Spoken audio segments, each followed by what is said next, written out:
السلام علیکم۔ فزکس کا پیپر نہ دینے والے طلبہ کے لیے خوشخبری آ گئی۔ فزکس کا پیپر دوبارہ لینے کا اعلان کر دیا گیا۔ سب سے پہلے آپ سے درخواست ہے کہ ہمارے یوٹیوب چینل کو سبسکرائب کر لیجئے اور ساتھ ہی گھنٹی کے نشان پر کلک کر لیں۔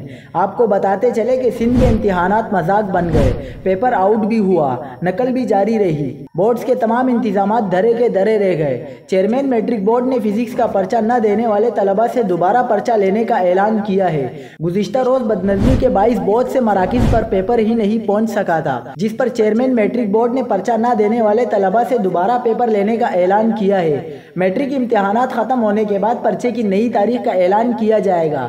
آپ کو مزید بتاتے چلے کہ سندھ میں تعلیمی بورڈز 9ویں اور 10ویں کے امتحانات کے دوران نقل روکنے میں ناکام رہے۔ آج بھی پیپر آؤٹ ہوا، واٹس ایپ گروپوں کے ذریعے طلبہ تک پہنچا، انتظامیہ بے بس ہو گئی۔ حیدرآباد میں بھی میٹرک کا ریاضی کا پرچہ آؤٹ ہو گیا، جبکہ امتحانی مراکز پر نقل کا سلسلہ بھی عروج پر رہا۔ طلبہ موبائل فون کی مدد سے کھلے عام نقل کرنے میں مصروف رہے۔